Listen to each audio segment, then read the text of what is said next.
Dusty Crew. Good morning, USA. Good morning, sports fans. My name is Thomas. And I'm Cameron. And before we start talking, I got a question for you. Let's hear it. Would you rather have all your classes in the morning or all your classes in the afternoon? I've always been an afternoon guy. I've never been able to get up early in the morning and just bang out all my classes, especially since coming to school at Syracuse. So I have to take afternoon classes. A 9:30 and a 10:30 class is just impossible for me. How about you?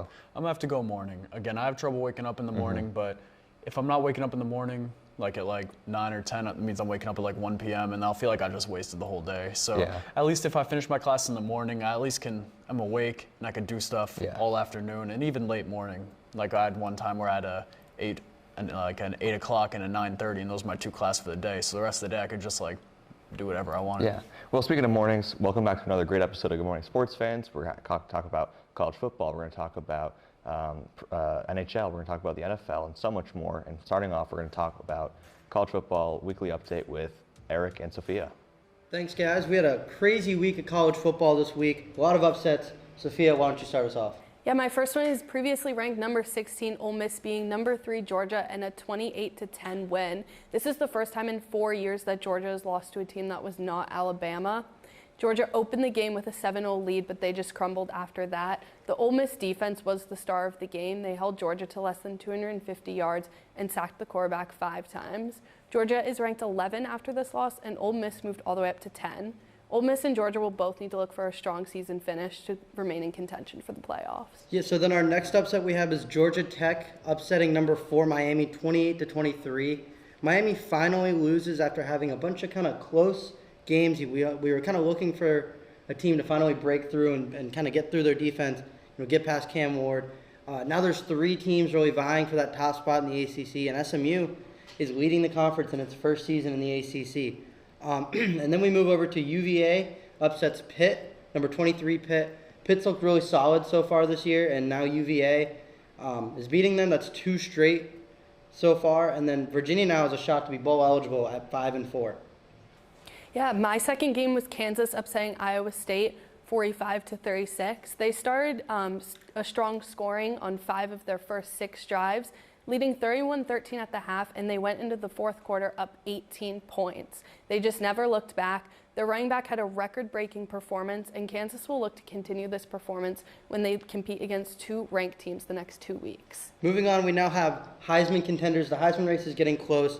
Here's my personal Heisman contenders. Maybe I don't agree with the bettors. Maybe I don't agree with the media, but I feel like Ashton Jeanty is kind of in that lead role. He's on pace to get close to that Barry Sanders single-season rushing record. Who knows?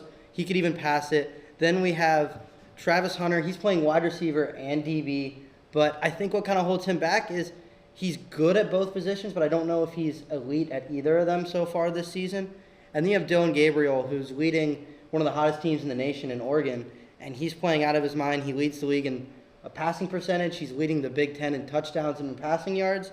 But then there's a dark horse who's kind of creeping up from the depth. You've got Curtis Rourke. He's leading Indiana 11-0. The Big Ten is kind of wide open. It's Ohio State, it's Oregon, or it's Indiana. That seems to be the top 3 so far. And if he beats Ohio State, his chances go through the roof. Yeah, I really like those. I also have Travis Hunter. He just plays good overall games. He's playing both sides. I think he's a big part of the success of the Colorado defense and the offense. And Colorado is currently ranked number 2 in the Big 12, so they are doing well. I also have Cam Ward, the Miami quarterback. Even though Miami lost last weekend, he still leads the FBS in both passing yards and touchdowns, and he has had a strong season overall. It'll be interesting to see how Miami rounds off the season if his good play continues. Yeah, Cam Ward isn't always my favorite. I feel like he has helped Miami win a lot of these games, but his level of play wasn't enough to keep this loss from happening, and now I think his Heisman odds are definitely a steep climb. But that's all for us from a crazy week of college football. Passing it off to Jake, Joel, and Ryan as they give us the college football update from a crazy week in the college football world. Thanks, guys. I'm Jake Bowen, and I'm back with my college football analysts Ryan Croak and Joel Palachik to talk about the college football playoff and where each contender currently sits. 2 weeks ago, Joel, we saw a top 5 matchup, which seems to be a yearly occurrence between Ohio State and Penn State. Unfortunately, Penn State, their 8th consecutive loss against the Buckeyes. And Joel, it really felt like it was their year to win. You were at the game. What was that like? Yeah, as a Penn State fan, it was heartbreaking, Jake. I could envision myself storming the field after Zion Tracy pick 6 put the Nittany Lions up with an early 10-0 lead, but failing to score a touchdown offensively obviously hurt them. They came up empty-handed on 2 separate drives. It's just unacceptable, both featuring first and goals from the 3-yard line. Once before half, when Ohio State's Igbinosa had an incredible interception, and on Penn State's final drive where Kotelnicki displayed some horrendous play calling. All 4 plays were from the shotgun, and Penn State's best offensive player, Tyler Warren, didn't even touch the ball. I also attended the whiteout and wanted to note that James Franklin was deservedly booed by the crowd. However, because the Nittany Lions control their playoff destiny, I do think the Fire Franklin train is a little premature. I'll keep it short for you, Joel. I've been saying it all season. 3 things are constant in life: death, taxes, James Franklin losing big games. Well, Joel, you can't really argue with the score sheet. Penn State lost by 7. At this point, the Nittany Lions might need to fire Franklin. But let's shift to the ACC. Ole Miss took down a big win against Georgia. Ryan, a lot of people went into this game doubting and counting out the Rebels, but with their win, it seems like they're right back in the race. Yeah, and this is a game that has crazy playoff implications now because Ole Miss is firmly in the picture, and now Georgia has a can't-lose game against Tennessee this weekend in Athens. That'll be a must-watch. But how about Jackson Dart and the Rebels? I mean, Dart getting hurt on the first drive of the game, throwing that interception, looked like they were going to get blitzed. But he comes back, shows a lot of resilience, not playing at 100%, and he cooks Georgia 28-10 final. They played really well. Yeah, Ryan, it was an incredible showcase in Oxford. And you mentioned Dart, but I got to give Caden Davis his flowers. Ole Miss's kicker, 5 for 5 on field goals with a 53-yarder on the day. And, you know, like you said, with playoff implications, this statement win from the Rebels really makes the SEC interesting. You have Texas and Tennessee, both with 1 loss, and then you have 4 very solid 2-loss SEC teams. You got Bama, Ole Miss, Georgia, and A&M. Definitely something to pay attention to.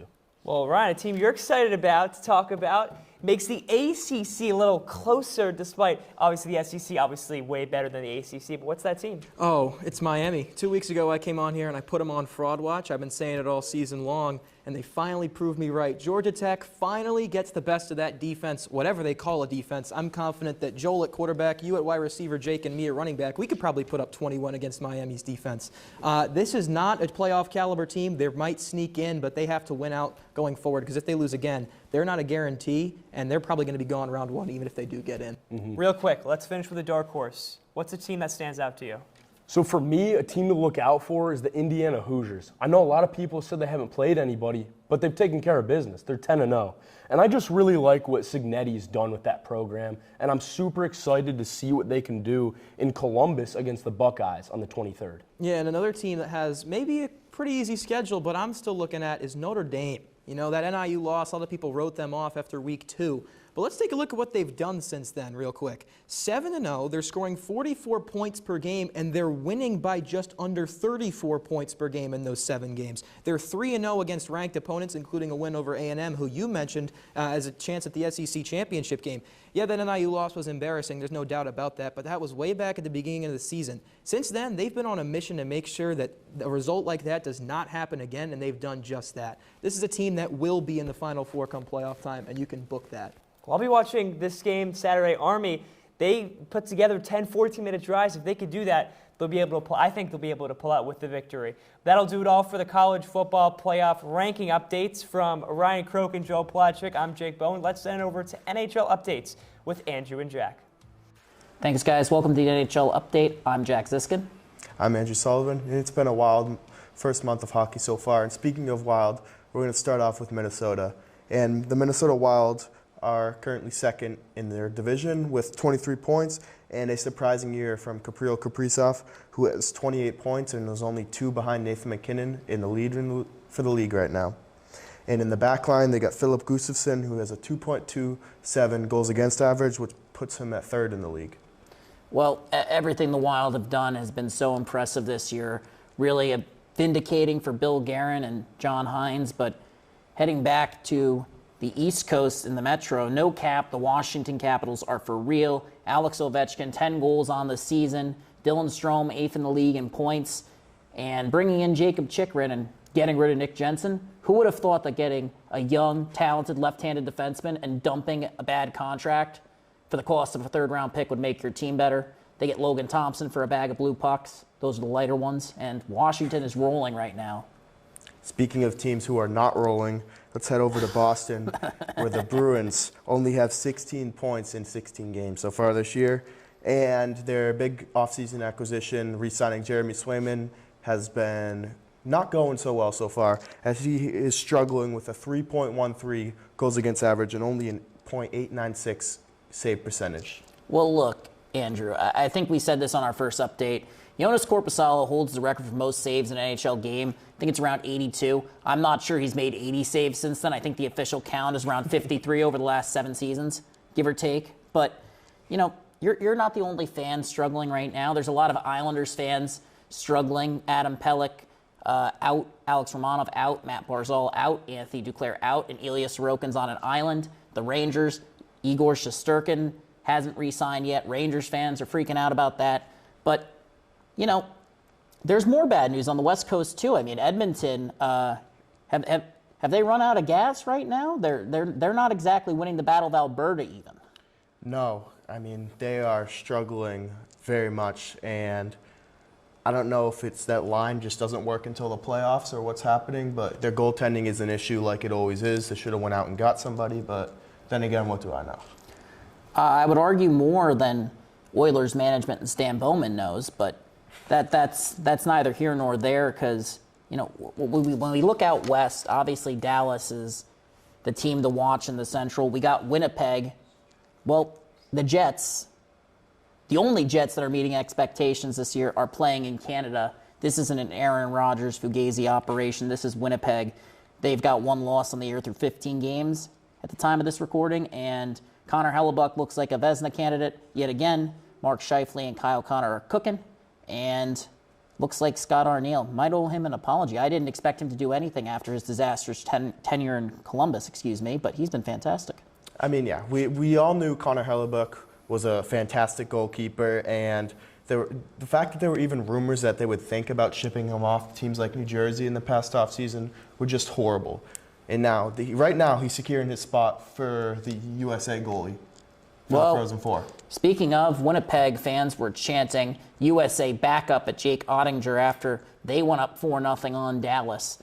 And what Winnipeg has done has been incredibly impressive this year. Vegas, Jack Eichel, they're on track as per the usual. And we'll see what happens with Washington and LA after the Pierre-Luc Dubois trade. But now we're going to send it over for the NBA Weekly Recap with Cam and Carlton. Thanks, guys. Thanks, guys. And we're going to talk about a recap of the NBA season so far. And I think the big talking point right now, and I know you're going to have fun talking about it, the Cleveland Cavaliers are undefeated as of right now. Yep, the Cleveland Cavs are currently 12-0. I've been a Cavs fan my whole life, and I love to see it, you know. The whole team is just, the chemistry looks good, you know, the team looks like it's meshing very well. You have Darius Garland, who won Eastern Conference Player of the Year last week, and the week before it was actually Donovan Mitchell. We got Evan Mobley at the 4, holding it down with a block a game. You got Jaren Elliott at the 5, also with a block a game, just playing really good basketball. Yeah, it's a very surprising start. So, like, again, I thought it was questionable last offseason when they fired J.B. Bickerstaff, but I guess it's working. Well, I mean, when we fired JB, I did not agree with that. But I mean, yeah, no, it was like you guys were just the 4th seed in the playoffs. You guys lost to an incredible Celtics team that not many teams could have beaten, as we could see by them winning the championship. But speaking of the Celtics, they've gotten off to a hot start also. Oh yeah, no, the Celtics look really good. I mean, as expected, you know. And they're doing this without Porzingis. Man, and I think a big part of that is the way Jason Tatum's playing. Yeah. He's averaging almost 30, if I'm not mistaken. Yeah. And, he's come back with a vengeance after not playing too much in the Olympics. He's got a problem. But yeah, no, the coach of the Olympic team.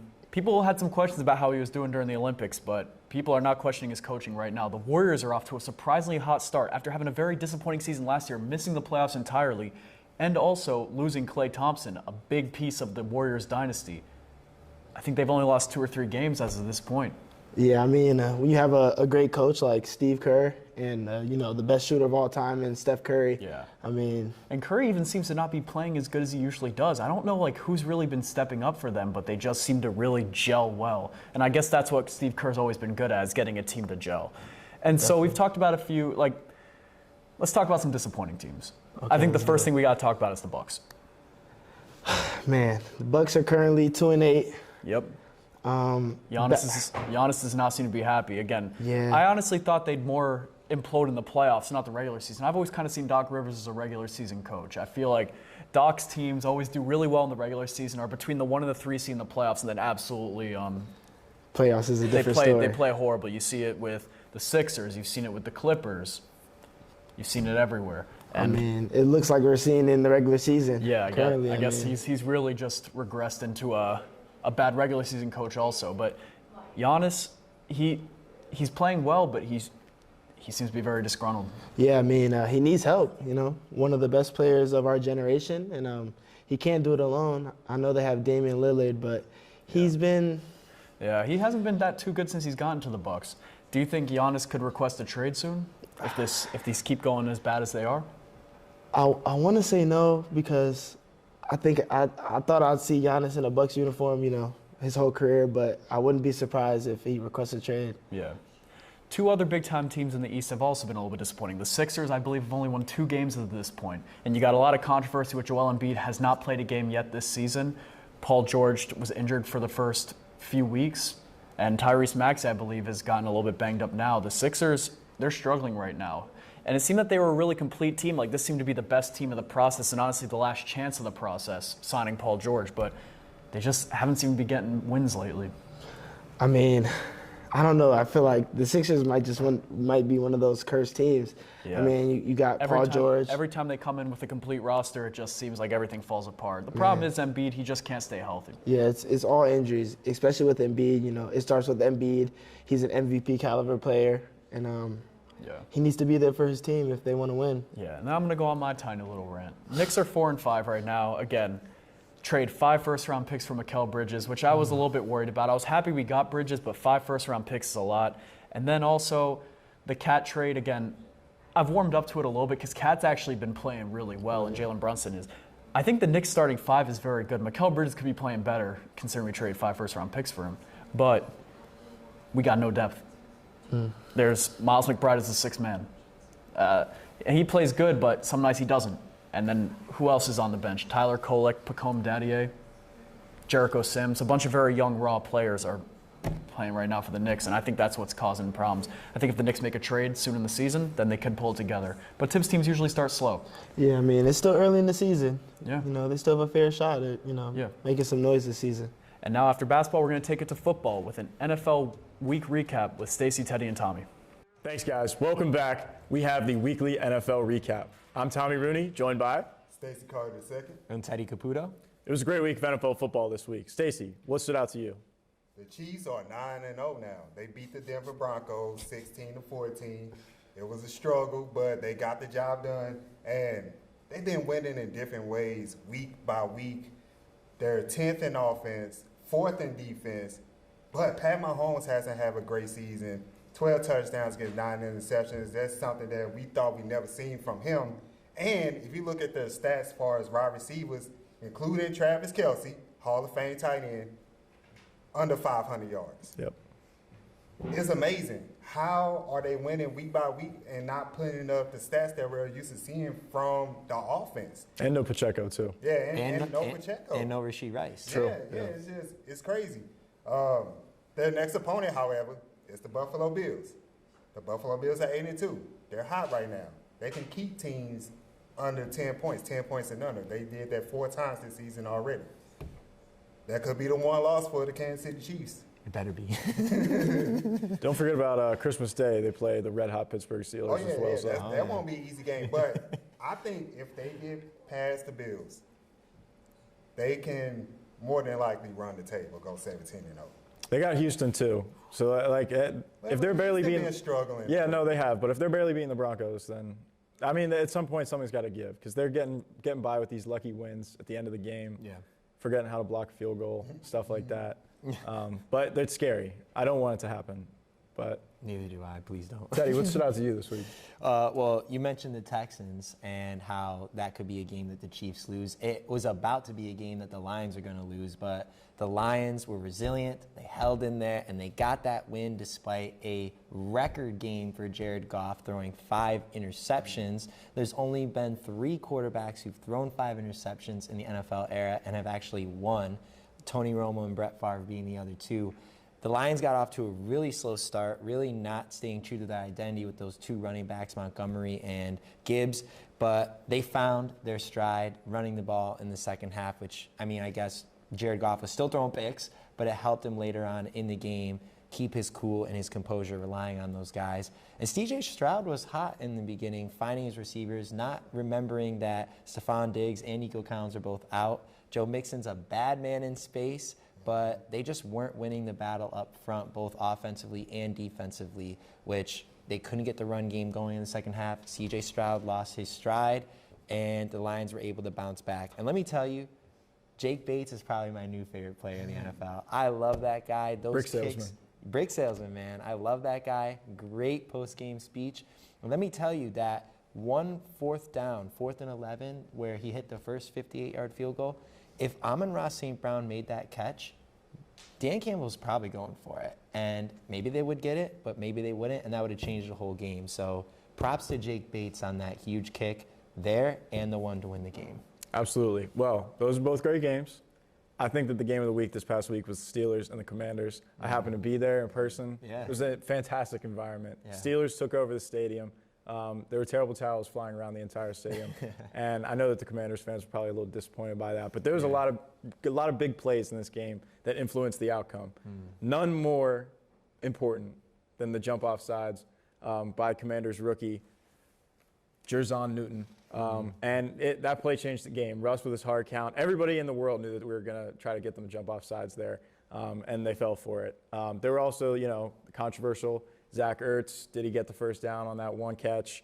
Jalen Warren fumbling at the 1-yard line. Yeah. The game winner from Russell Wilson to Mike Williams, who's been a Pittsburgh Steeler for 4 days. So there were some great big plays in this game, but that jump off sides really sealed the deal. And a lot of people were talking about, the Steelers fraudulent, haven't really beat a great team this year.